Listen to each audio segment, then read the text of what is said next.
fazer um vídeo aqui só para falar um pouco das minhas impressões sobre a Toro Open Edition, né? Freedom Open Edition com motor 1.8, 16 válvulas e torque. A Toro, né, na minha concepção, quando ela lançou, eu achava essa frente um pouco estranha, né? Porque eu não tinha o costume, né, de linhas dessa forma, né? Mais acostumado com uma frente padrão, e ela foge um pouco do padrão das frentes dos carros convencionais. Porém, quando você acostuma com ela e principalmente você vai vendo os LEDs dela à noite, tudo, aí você já muda a sua concepção e começa a achar essa frente muito bonita. Então foi isso que essa impressão inicial eu achei um pouco meio diferente, mas com o passar do tempo, né, eu fui aceitando, e hoje eu acho ela muito bonita, essa frente, e realmente ela é muito bonita. Falar um pouco no geral, minhas impressões, né, e no final falar alguns comentários, né, geral do carro.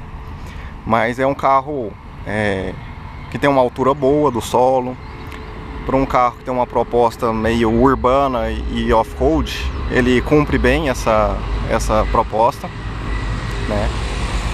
E uma das características que eu acho bem interessante na Toro, né, é o fato das tampas traseiras abrir de dois lados, né. Então, tipo, se precisar de uma bagagem, uma carga pesada, você não tem que pôr na tampa e depois arrastar para o assoalho da carroceria. Ela já entra direto no assoalho da carroceria. Então isso eu achei bastante legal, isso. E o fato também de, às vezes, você vai carregar uma carga pequena, você não precisa abrir os dois lados, né? Só um lado já é suficiente. Então a forma da porta abrir lateralmente e ser dividida em duas partes, eu acho que é bem interessante mesmo. Agora, uma coisa que eu tenho umas certas restrições, né, com relação à Toro, é com relação à suspensão traseira, né? Porque essa suspensão independente que ela tem com mola helicoidal, tá vendo? É uma suspensão para uma caminhonete que a princípio eu não curtia muito. E o fato também de ser tração dianteira, né? Caminhonete com tração dianteira, picape. Mas assim, para um uso de carga leve e também um uso um off-road de médio, de leve a médio, né? Ela responde bem, né? É claro que uma carga muito pesada, algo assim, eu acho que essa suspensão já teria que ser mais reforçada. Tanto é que alguns lugares, alguns comentários falam dela com capacidade de carga de 1 tonelada, né? Que eu cheguei a ver na internet. A Localiza, que no caso esse veículo foi alugado pela Localiza, põe ela como na categoria de 800 kg. Mas no documento dela tá 650. Então são 3 informações diferentes, né?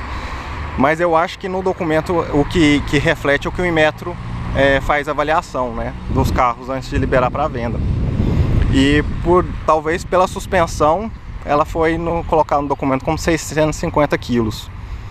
Mas é igual eu falei, né, uma carga muito pesada teria que ser uma caminhonete mais do estilo, uma picape do estilo Hilux, L200, que tem uma suspensão traseira de feixe de molas, algo assim que daria suportaria mais peso, né?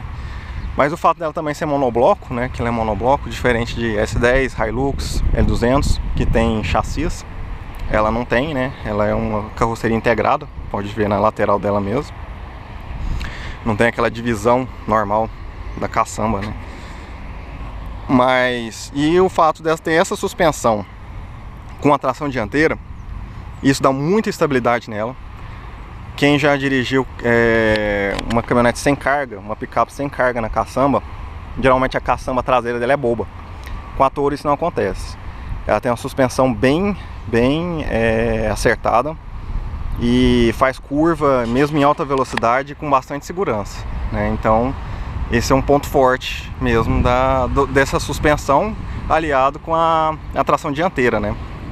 Então Por isso que eu falo que para um uso leve a intermediário, tanto off-road ou como para uso diário, né?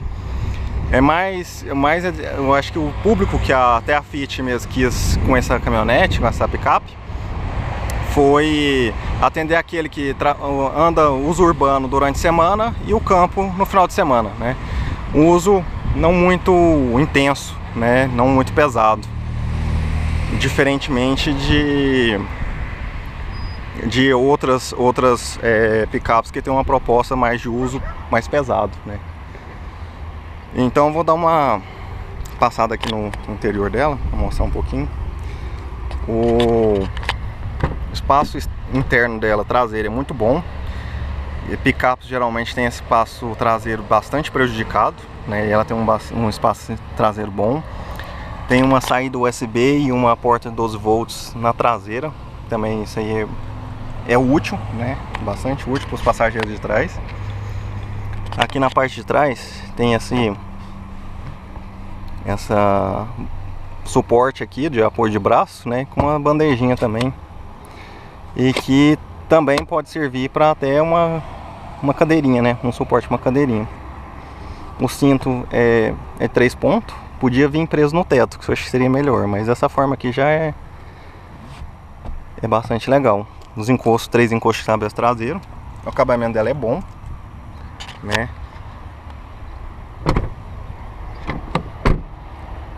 O acabamento dela eu achei ele tá bom, mas algumas restrições, porque os materiais do painel, por exemplo, a faixa de preço eu acho que poderia ser melhor. Mas a ergonomia dos bancos são boas. Esse tecido eu achei bonito. Tem a opção, a Open Edition Plus, ela viria com banco de couro. Essa daqui ela vem com esse tecido, mas é um tecido que eu achei, gostei dele, no padronagem dele. E é bastante ergonômico o banco também. Internamente, o que mais chama a atenção dela é a quantidade de acessórios que ela tem, né? O rádio ele tem um sistema de Bluetooth, conexão via USB, saída auxiliar, e ao mesmo tempo ele é totalmente touch, tá vendo? E tem um GPS integrado, tudo. Então bastante útil, né? Essas funções dele. E o fato também de ser touch também é bastante fácil o manuseio. Então isso me agradou bastante, né? Ela tem um ar-condicionado dual zone, tá vendo?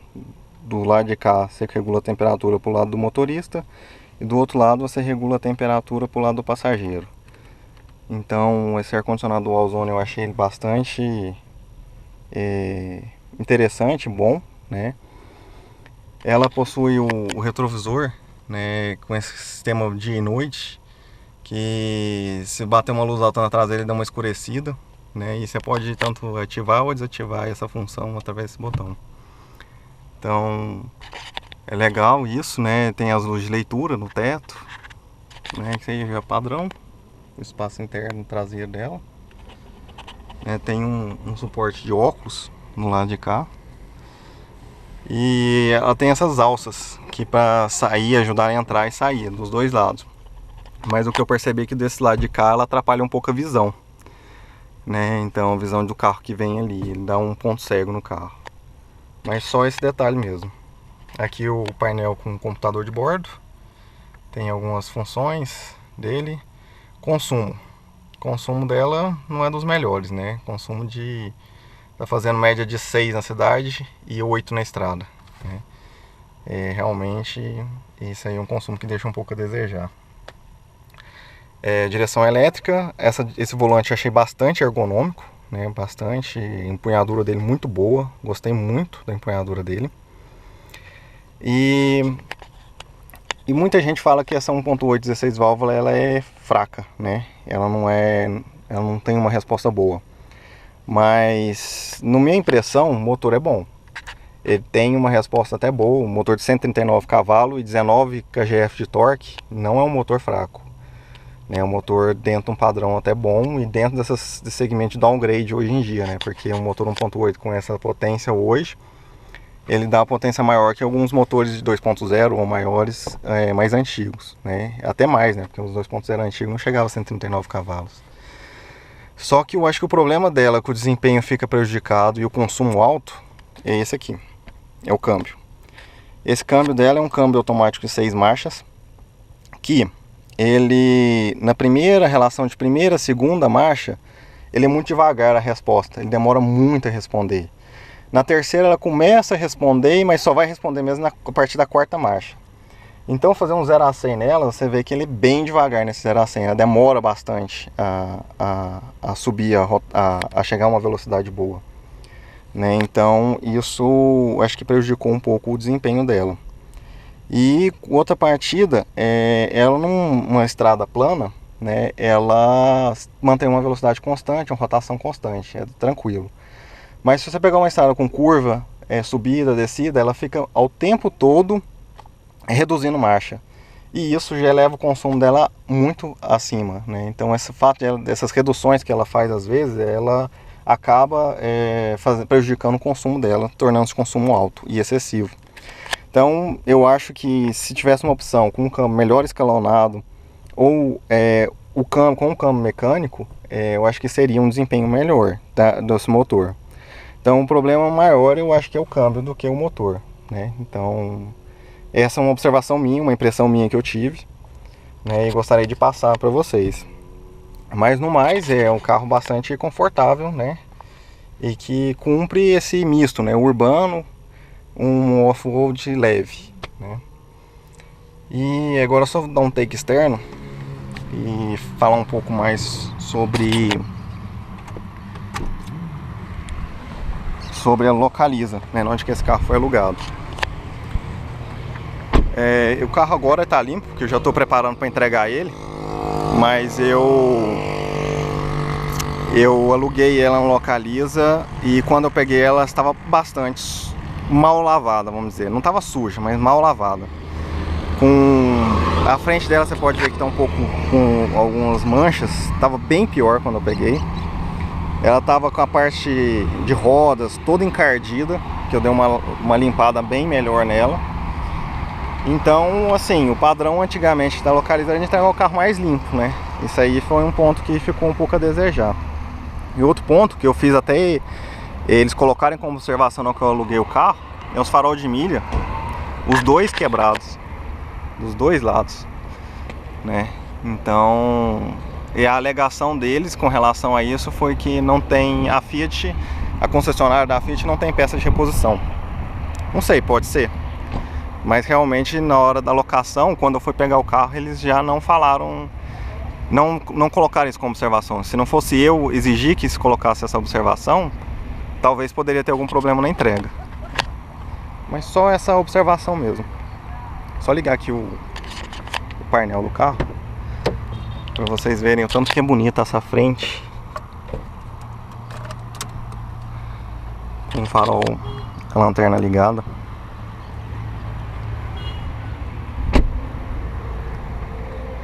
Aqui tá durante o dia, talvez não dá pra ver um pouco os LEDs, mas tem um filete de LED aqui que passa aqui, ó. E à noite ele dá uma visão muito, muito bonita.